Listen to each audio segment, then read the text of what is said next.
menjadi cipta sastra yang handal. Ini karena di sini sudah diolah benar-benar imajinasi pengarang sudah bermain. Nah, ini tentunya kita harus Arketipum 18. Ya, selamat berjumpa kembali di channel Arketipum 18. Pada pertemuan kali ini kita melanjutkan dari pertemuan sebelumnya mengenai penelitian ekspresivisme. Ini bagi Anda yang sedang melakukan penelitian ekspresivisme, nantinya harapannya tentu Anda semakin jelas kedudukannya sehingga Anda dapat melakukan penelitian ekspresivisme dengan lengkap. Saya masih menggunakan buku dari Suwardi Indraswara tentang metodologi penelitian sastra tahun 2006 sebagai bahan referensi. Ini dapat bermanfaat ketika Anda sedang melakukan penelitian, jadi akan lebih terarah sasaran Anda. Kita sudah masuk ke dalam materi mengenai penelitian ekspresivisme. Itu aspek-aspek yang diungkap itu apa saja. Ini perlu kita pahami bahwa penelitian ekspresivisme ini di zaman saat ini tergolong mudah untuk dilakukan karena media sosial ini menjadi jembatan untuk mengatasi jarak ketika peneliti itu ingin berkomunikasi dengan penulis, pengarangnya, penyairnya. Sehingga nantinya dari komunikasi di media sosial itu akan diperoleh data-data yang akurat karena komunikasinya komunikasi langsung dengan penulis jika penulisnya itu masih hidup. Nah, ini jika penulisnya masih hidup, ini sangat membantu sekali media sosial sehingga nantinya penelitian itu akan semakin lengkap datanya. Ataupun Anda juga bisa bertemu langsung dengan penulisnya. Nah, ini itu akan semakin menjaga data Anda. Nah, ini semakin valid lagi karena Anda dapat berinteraksi secara langsung di dunia nyata. Nah, ini jika penulisnya masih hidup tentunya. Di sini dijelaskan di dalam bukunya Suwardi Indraswara tentang aspek-aspek yang perlu diungkap di dalam penelitian sastra. Tentunya di dalam penelitian ekspresivisme itu sendiri. Berbagai hal yang seharusnya diungkap dalam penelitian ekspresivisme ada 3. Yang pertama, memahami lebih mendalam bahwa pengarang adalah orang yang cerdas dan cerdik bermain estetika. Ini kita harus memahami bahwa pengarang itu sudah berpengalaman, sudah mengendapkan berbagai macam pengetahuan yang ada di dalam kehidupan sehingga dia memainkan bahasa, dia bisa bercerita dengan lancar mengenai topik permasalahan yang menjadi dasar karyanya. Pengarang adalah seorang filsuf yang mampu menjelaskan sebuah pemikiran secara gamblang dan mendasar.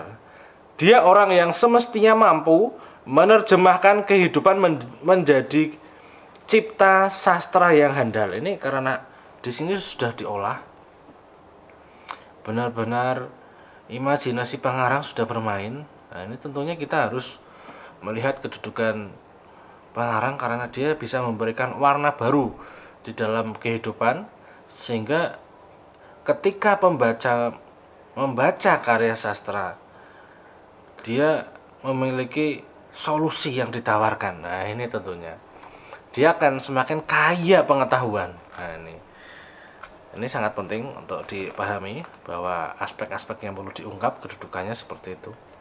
Yang kedua, bagaimana penguasaan bahasa sastrawan sehingga mampu memikat pembaca. Ini memang kita harus sudah melihat diksi-diksi yang dipilih di dalam karya sastra itu. Ini tentunya memiliki keindahan. Bagaimana pengarang merangkai kata, kalimat, paragraf, wacana yang ada di dalam karyanya. Ini yang tentunya membuat pembaca akan belajar, ini tentunya akan menambah wawasannya. Ini tentunya dari bahasa-bahasa yang dipilih ada penjelasan yang disampaikan oleh pengarang itu sendiri. Apakah pengarang belajar ini secara otodidak? Nah, ini atau memang ada cara lain? Nah, kita harus menggali informasi bahwa apakah pengarang ini ketika memilih kata, diksi yang dipilih, pilihan katanya, kemudian tentunya bagaimana proses menulisnya, ini perlu digali. Nah, jangan sampai kita melepaskan bahasa yang dipilih oleh pengarang itu tanpa tendensi yang lain-lain, tanpa keinginan yang lain. Sebenarnya kenapa menggunakan bahasa seperti ini, ada apa? Ini pilihan-pilihan kata ini perlu diungkap seperti yang ada di awal, bahwa ketika kita memahami pengarang itu, ini kenapa cerdas sekali memunculkan topik seperti ini ya, ini perlu digali. Jangan sampai ketika Anda melakukan wawancara, ketika Anda sedang berkomunikasi, Anda tidak menyinggung bahasa-bahasanya, kedudukan pengarang itu seperti apa ini.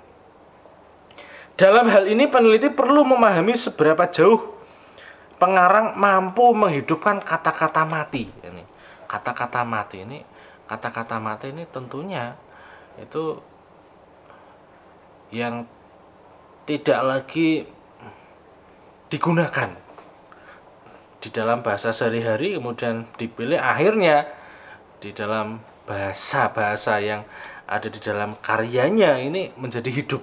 Ini menjadi kata yang memiliki ruh. Nah, ini tentunya kata-kata ini bisa mewakili keadaan saat itu seperti apa. Nah, ini perlu digali. Ini bagaimana bahasa-bahasa yang ada di dalam karya sastra itu dapat mewakili peristiwa-peristiwa yang ada di dalam kehidupan. Ini perlu Anda pertanyakan ketika Anda sedang diskusi dengan pengarang itu sendiri.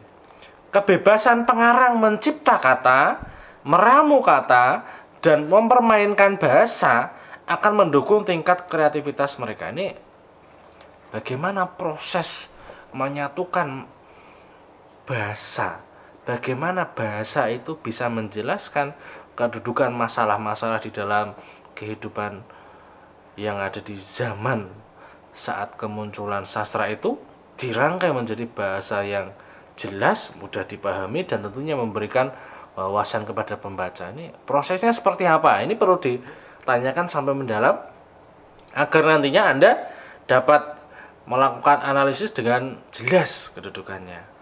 Yang ketiga ya, ini sudah masuk yang ketiga. Seberapa jauh pengarang memiliki kepekaan terhadap persoalan hidup, baik yang menyangkut dunia maupun mungkin ini sudah mungkin ya, maupun dunia lain.